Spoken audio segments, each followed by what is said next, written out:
ഒരു എലിയെ പിടിച്ച് കൂട്ടിലിട്ട് 2 കുപ്പികളിൽ വെള്ളം നൽകുന്നു. ഒന്ന് ശുദ്ധമായ പച്ചവെള്ളവും രണ്ടാമത്തത് ഡ്രഗ്സ് മിക്സ് ചെയ്ത വെള്ളവും. എല്ലാ സമയത്തും ഈ എലി ഡ്രഗ്സ് മിക്സ് ചെയ്തിട്ടുള്ള വെള്ളം തന്നെ കണ്ടിന്യൂസ് ആയി കുടിച്ച് അവസാനം അതിന്റെ ജീവൻ നഷ്ടപ്പെടുന്നു. ഇതായിരുന്നു അഡിക്ഷനെ കുറിച്ച് അതുവരെ ഉണ്ടായിരുന്നിട്ടുള്ള ഒരു പഠനം. ആൻഡ് ഈ പഠനം തെളിയിക്കുന്നത് മറ്റൊന്നുമല്ല, ഡ്രഗ്സ് എല്ലാം തന്നെ പ്രതിരോധിക്കാൻ പറ്റാത്ത വിധം അഡിക്റ്റീവാണ്.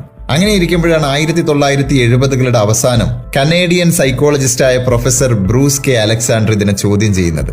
എലിയെ കൂട്ടിലിട്ട് ഇങ്ങനെ ഒരു പരീക്ഷണം നടത്തിയാൽ അതെങ്ങനെ ശരിയാകും?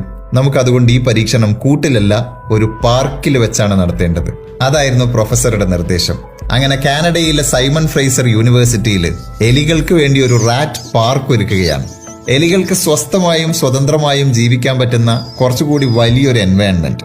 അവിടെ എലികൾക്ക് കഴിക്കാൻ ചീസും മറ്റ് ഭക്ഷണ പദാർത്ഥങ്ങളും ഉണ്ട്, കളർ ബോൾസും മറ്റ് കളിപ്പാട്ടങ്ങളും ഉണ്ട്. എലികൾക്ക് സ്വൈര്യ വിഹാരം നടത്താനുള്ള സ്പേസ് ഉണ്ട്, ഉല്ലസിച്ച് അർമാദിക്കാൻ പറ്റുന്ന ടണലുകളുണ്ട്. ആൻഡ് മോസ്റ്റ് ഇമ്പോർട്ടന്റ്ലി, സൗഹൃദം സ്ഥാപിക്കാൻ മറ്റെലികളും ഉണ്ട്. ആ പാർക്കിലേക്കാണ് 2 ബോട്ടിൽ വെള്ളവുമായിട്ട് പ്രൊഫസർ എത്തുന്നത്. ഒന്ന് ശുദ്ധമായ പച്ചവെള്ളവും മറ്റേത് മോർഫിൻ എന്ന ഡ്രഗ് മിക്സ് ചെയ്ത വെള്ളവും. ആ പരീക്ഷണത്തിന്റെ റിസൾട്ട് എന്തായിരുന്നു എന്നറിയോ?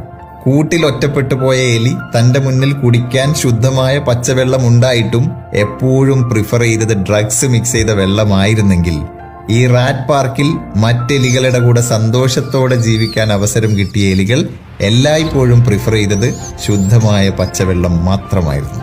ഇതിനു മുമ്പ് കൂട്ടിൽ ഒറ്റപ്പെട്ടു പോയ സമയത്ത് പച്ചവെള്ളത്തിന് പകരം ഡ്രഗ്സ് മിക്സ് ചെയ്ത വെള്ളം കുടിച്ചുകൊണ്ടിരുന്ന എലികൾ പോലും പാർക്കിൽ വന്നപ്പോ ഡ്രഗ്സ് മിക്സ് ചെയ്ത വെള്ളത്തിന് പകരം ശുദ്ധജലം കുടിച്ചു തുടങ്ങി. അഡിക്ഷന്റെ കാരണം ലഹരി പദാർത്ഥങ്ങളല്ല, അത് ഒരുവൻ അകപ്പെട്ടിരിക്കുന്ന കൂടാണ്. സ്നേഹത്തോടെയും സന്തോഷത്തോടെയും ജീവിക്കാൻ സാധിച്ചപ്പോൾ ലഹരി ഉപേക്ഷിച്ച എലികളെ പോലെ തന്നെയാണ് മനുഷ്യരും. സന്തോഷത്തോടെ മറ്റുള്ളവരുമായി കണക്റ്റഡായി ജീവിക്കാൻ കഴിയാതെ വരുമ്പോഴാണ് മനുഷ്യൻ പലതരത്തിലുള്ള ലഹരികൾ തേടിപ്പോകുന്നത്. അഡിക്ഷന്റെ വിപരീതം സ്വബോധമല്ല, അത് കണക്ഷനാണ്. സോ നെക്സ്റ്റ് ടൈം ലഹരിക്കടിമപ്പെട്ടു പോയ ഒരു സുഹൃത്തിനെ കാണുമ്പോൾ try to connect with him. ഒരുപക്ഷെ അവരുടെ ആ കൂട് പൊട്ടിച്ചു കളയാൻ അത് സഹായിക്കും. Super hits red FM. കേൾക്കൂ കേൾക്കൂ, കേട്ടുകൊണ്ടേയിരിക്കൂ.